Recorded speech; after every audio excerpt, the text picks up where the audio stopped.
The Iron Cross, a decoration that has become synonymous with the German military of two world wars. It was a medal awarded for gallantry or meritorious service in operations against the enemy, and necessarily almost all were awarded to men, as Germany prohibited women from joining combat units. But you may be surprised to learn that in World War II, somewhere in the region of 40 women did actually receive this decoration under the same criteria as men for battlefield heroism. The majority were army nurses, who received it for valorous acts of self-sacrifice, rescuing wounded under fire or saving patients in air raids and artillery strikes. A couple of the awardees were famous female test pilots, Melita Countess von Stauffenberg and Hanna Reitsch.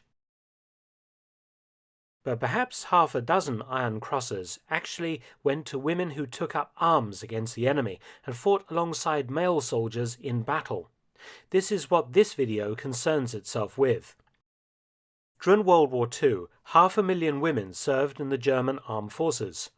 They served as nurses, communications clerks, headquarters personnel, and some served as so-called flak helpers, not manning the guns but the direction finding and radar equipment, and sometimes hauling ammunition.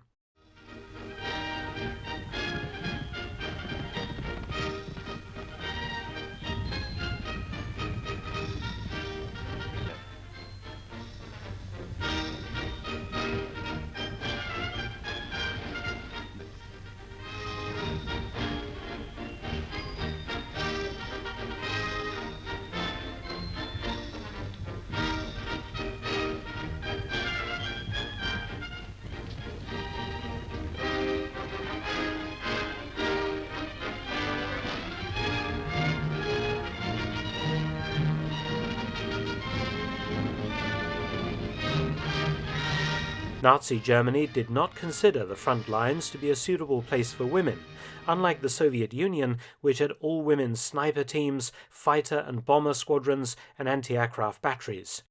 Britain also had all-female anti-aircraft units, as well as female pilots in the non-combat air transport capacity, as did the Americans and many other Allied nations, where millions of women served in uniform.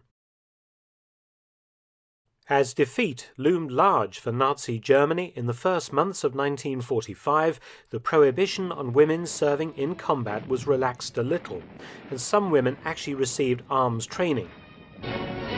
Auch Frauen können diese Waffe mit Leichtigkeit bedienen.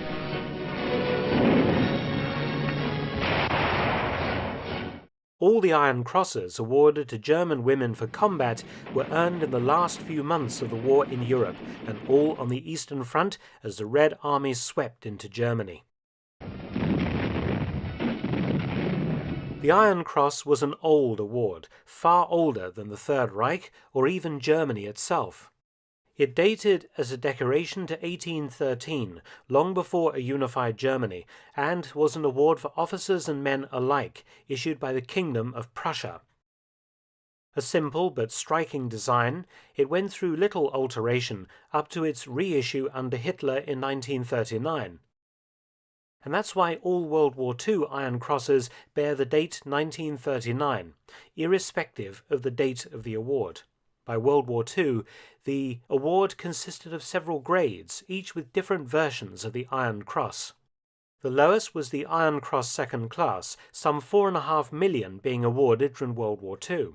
It was only worn in the full medal version for the first day of the award, and in full dress uniform. Thereafter, only the ribbon was worn through the second buttonhole of the tunic. The next level up was the Iron Cross First Class, awarded 300,000 times, including twice to women. This was worn on the left breast pocket as a badge. Next up was the most famous level, the Knight's Cross, worn around the neck. Unlike the erroneous impression given by many films and computer games today, which shows German officers always with the Knight's Cross, it was in fact a rare and illustrious award, equal in status to the US Medal of Honor or the British Victoria Cross, and given out in small numbers. Just over 7,000 were awarded during World War II. Many men won more than one Knight's Cross, so special devices were affixed to the medal to show this. The Knight's Cross with oak leaves indicated 2 awards, with oak leaves and swords 3 awards, and oak leaves, swords and diamonds 4 Knight's Crosses. And the rarest, the Knight's Cross with golden oak leaves, swords and diamonds for 5 awards. This last level was awarded only once to famous Stuka pilot Hans Ulrich Rudel. But there was one more grade above the Knight's Cross, the Grand Cross of the Iron Cross, founded in 1813 and resurrected by the Nazis. The Grand Cross was also only awarded once in World War II, to Hermann Göring, head of the German Air Force. Regarding female recipients of the Iron Cross, records are incomplete, and due to the confusion of the last months of the war, a lot of material has been lost. But several combat actions do stand out and can be reconstructed. The Soviet advance west had reached the Oder River by early February 1945, and here the Red Army halted to consolidate the gains it had made in 3 weeks of heavy fighting through Poland and East Prussia. The Oder River was defended by a motley collection of worn-out infantry, Panzergrenadier and Panzer divisions, supported by a wide variety of emergency formations, including Volkssturm Home Guard units and Hitler Youths from towns on the river's west bank.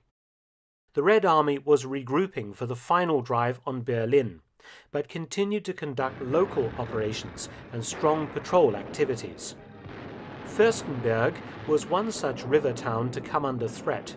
The 2nd of April 1945, Soviet troops crossed the Oder to the north near Aurit and pushed into the Ziltendorfer Valley. On the 3rd of April, the 600-meter-long bridge at Fürstenberg was blown up in the nick of time, preventing a direct Soviet crossing at the town. The young pioneer who was killed setting off the charges, Justus Jürgensen, was subsequently awarded the Knight's Cross for his heroism and self-sacrifice. Red Army forces crossed the Oder on the 3rd of April, 1.5 kilometers south of the town at Lewitz. Fierce German resistance prevented the Soviets from unifying their 2 bridgeheads and isolating and capturing Fürstenberg. Commanding in the town was Major Kedzin of the 98th Grenadier Regiment. One of the women soldiers on duty was a signaller named Erna Herzekorn. During the fighting around the town's perimeter, Herzekorn, under her own initiative, armed herself and, leaving her post, which was under fire, gathered together a group of teenage Hitler Youth boys. Carrying rifles and Panzerfausts, Herzekorn led the ad hoc battle group forward to reoccupy a village on the Fürstenberg perimeter that had been evacuated earlier, ordering her soldiers into defensive positions. It appears that Herzekorn and the dozen Hitler Youths managed to hold the village for a while before being relieved by regular German troops. On the 5th of March 1945, Erna Herzekorn, as we see here in this film, was awarded the Iron Cross Second Class for her leadership and courage under fire. One of the most dramatic examples of a woman entering combat in 1945 occurred at the town of Greifenhagen on the 12th of March during a fierce Soviet tank assault. Number 4 Battery, Heavy Flak Abteilung 326 of the Luftwaffe, was re-rolled to anti-tank defense, its 88mm guns having proved themselves to be formidable tank busters on several war fronts. The unit had been sent forward from Berlin and had 2 guns emplaced at Mescheren and 4 defending Greifenhagen. In command of one of the guns was Sergeant Herbert Junger, the gun covering a road southeast of the town. 30-year-old Hedwig Köttel's husband was one of Junger's gunners, and she had volunteered as a Luftwaffe flak helper. Soviet T-34 tanks advanced on the position. When the position came under fire, Köttel left her post and jumped on a bicycle and rode to the position. She began helping the wounded and hauling ammunition under heavy fire, making repeated trips as Junger kept the 88 in action, blasting the Soviet tanks. As crewmen were wounded, Köttel would give them first aid before resuming running out under fire to collect more shells. During her time at the gun position, the Germans managed to knock out 7 Soviet tanks using the 88, and as the fighting was very close, 2 more were knocked out by Panzerfausts. Several crew members were wounded, and Köttel continued her duties until herself wounded by shrapnel and evacuated to hospital. Sergeant Junger kept the 88 in action until the following day, accounting in total for 13 tanks.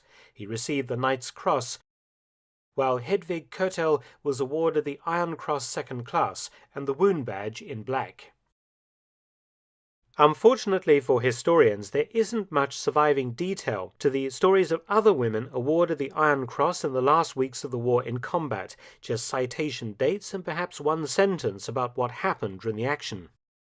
But the examples of Herzekorn and Köttel give some flavour of the capabilities of women volunteers in action on the Eastern Front in 1945, and the unusual circumstances that led them to receive Germany's iconic award for bravery in battle.